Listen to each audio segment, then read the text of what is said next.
नमस्ते, मेरा नाम प्रतीक्षा है और आप देखना शुरू कर चुके हैं लल्लन टॉप का अंतर्राष्ट्रीय प्रसंगों से जुड़ा रोजाना का कार्यक्रम दुनियादारी। ये कहानी 509 ईसा पूर्व में शुरू होती है। रोम की जनता ने राजशाही को हटाकर रिपब्लिक की स्थापना की। इसी दौरान दो किस्म के अधिकारियों की नियुक्ति भी की गई, कॉन्सुल और ट्रिब्यून। कॉन्सुल का चुनाव सेनेट के द्वारा किया जाता था। हर साल सेनेट कॉन्सुल का चुनाव करती थी।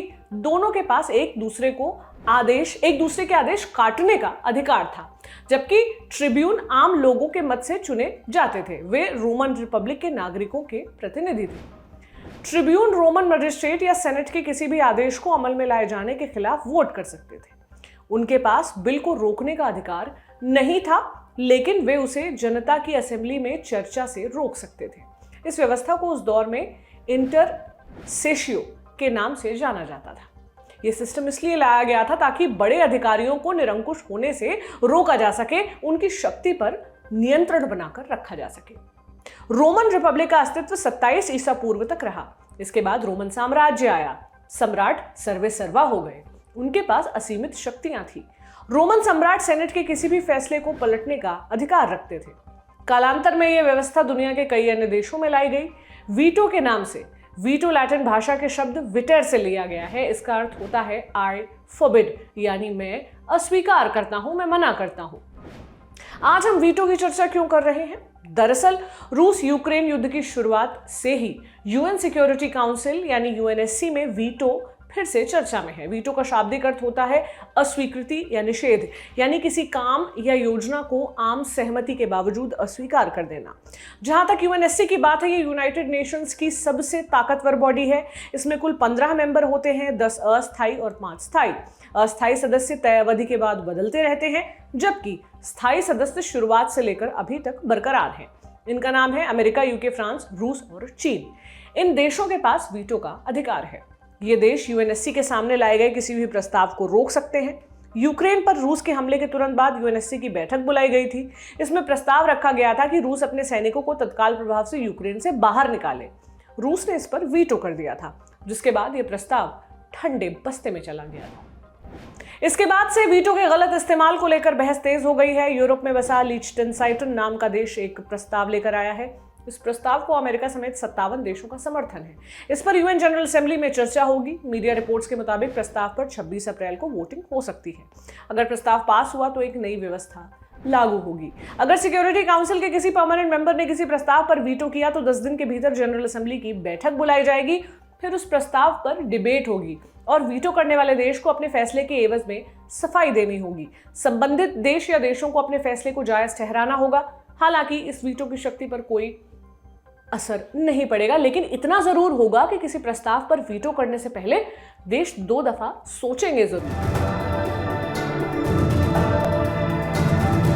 Brought to you by Kuku FM. Download the app now. आगे चलने से पहले एक जरूरी सूचना आपको दे देती हूँ। दुनियादारी के इस एपिसोड के पार्टनर हैं कुकू एफएम।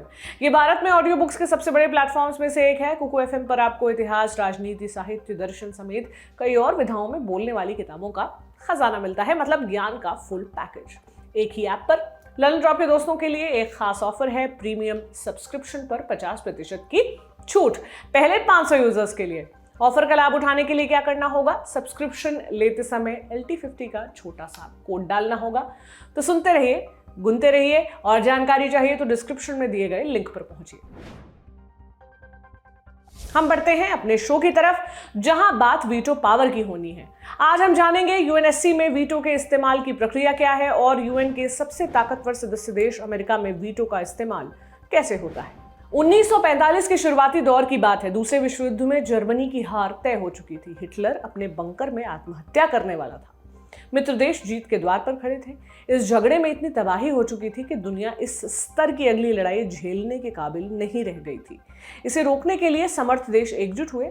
वे एक ऐसा संगठन बनाना चाहते थे जो आपसी सहमति से चले, जहां सबकी बात सुनी जाए और अगले विश्व युद्ध की किसी भी संभावना को खारिज किया जा सके। इसकी चर्चा जून 1941 के declaration of Saint James palace के दौरान ही शुरू हो चुकी थी। इसको लेकर अंतिम बड़ी मीटिंग 25 अप्रैल 1945 से सैन फ्रांसिस्को में शुरू हुई। इसमें 50 देशों के प्रतिनिधि जमा हुए। उनकी बैठक 26 जून तक चली। इस दौरान यूएन चार्टर तैयार किया गया और उस पर दस्तखत किए गए और फिर 24 अक्टूबर 1945 के दिन यूएन की औपचारिक शुरुआत हो गई। यूएन के कुल 6 अंग बनाए गए: general assembly, security council, economic and social council, trusteeship council, secretariat और international court of justice. Security council का काम अंतर्राष्ट्रीय सुरक्षा और शांति को बढ़ावा देना है। यूएन के कुल 193 सदस्य हैं। सभी सदस्य देश सिक्योरिटी काउंसिल के फैसलों को मानने और उस पर अमल करने के लिए सहमत हैं। यूएन के बाकी अंग सिर्फ सिफारिश कर सकते हैं, जबकि सिक्योरिटी काउंसिल का फैसला बाध्यकारी है। सिक्योरिटी काउंसिल का पहला सेशन जनवरी 1946 में लंदन के वेस्टमिंस्टर के चर्च हाउस में आयोजित हुआ था। उसके बाद से काउंसिल का मुख्यालय न्यूयॉर्क में है। सभी सदस्य देशों का कम से कम एक प्रतिनिधि यूएन हेडक्वार्टर में हमेशा मौजूद रहता है, ताकि जब कभी जरूरत पड़े तब सिक्योरिटी काउंसिल की बैठक बुलाई जा सके। रूस यूक्रेन युद्ध के दौरान भी ऐसा ही हुआ था। उस समय आधी रात को बैठक बुलाई गई थी। सिक्योरिटी काउंसिल विवादों के शांतिपूर्ण निपटारे की सिफारिश करती है। कुछ मामले में शांति और सुरक्षा बनाए रखने के लिए प्रतिबंध लगा सकती है या बल प्रयोग की इजाजत भी दे सकती है। ये तो हुई सिक्योरिटी काउंसिल की आम शक्तियों के बाद। अब स्पेशल पावर यानी वीटो की चर्चा। दूसरे विश्व युद्ध के बीच में यूएन की स्थापना को लेकर मित्र देशों के बीच कई दौर की बैठकें हुई। इसमें अमेरिका, चीन, सोवियत संघ, फ्रांस और यूके ने एक सुर में वीटो पावर पर जोर दिया। पांचों देश बाद में विजेता बनने वाले थे, इसलिए उन्हें बिग 5 के नाम से जाना गया। उनका मानना था कि हमने सबसे अधिक नुकसान उठाया, हम नई संस्था के फाउंडर हैं, इसलिए हमारे पास विशेष शक्तियां होनी चाहिए। सैन फ्रांसिस्को में अंतिम दौर की बैठक में बिग 5 ने साफ कर दिया कि अगर वीटो नहीं तो यूएन नहीं। आखिरकार उनकी बात मानी गई। यूएन चार्टर में बिग 5 को परमानेंट मेंबर स्टेटस का दर्जा दिया गया। उन्हें वीटो का अधिकार भी मिला। तय ये हुआ कि 15 सदस्यों वाली सिक्योरिटी काउंसिल में एक भी परमानेंट मेंबर ने विरोध किया तो प्रस्ताव गिर जाएगा। हालांकि किसी परमानेंट मेंबर के एब्सटेन होने की स्थिति में ऐसा नहीं होगा। सामान्य स्थिति में सिक्योरिटी काउंसिल में किसी भी प्रस्ताव को पास कराने के लिए 9 वोटों की दरकार होती है। साथ ही साथ हर एक परमानेंट मेंबर का नो ऑब्जेक्शन भी। पहली बार वीटो का इस्तेमाल सोवियत संघ ने 1946 में किया था। सोवियत संघ के विघटन के बाद वीटो की शक्ति रूस के पास आ गई। सोवियत संघ और रूस ने सबसे अधिक 143 बार वीटो का इस्तेमाल किया है। दूसरे नंबर पर अमेरिका है, उसने 86 बार वीटो लगाया है।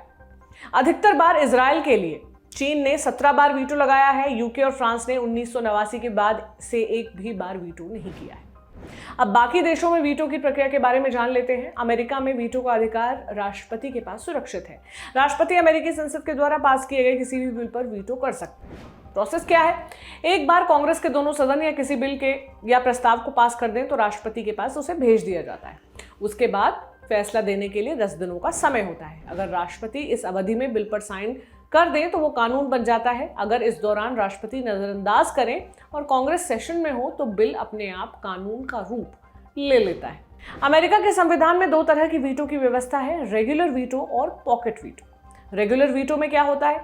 इसमें राष्ट्रपति बिल को संसद के पास दोबारा विचार करने के लिए लौटाते हैं। वो इस पर साइन नहीं करते, इसके बदले वो वापस लौटाने की वजह लिखकर भेजते हैं। इसे वीटो मैसेज कहा जाता है।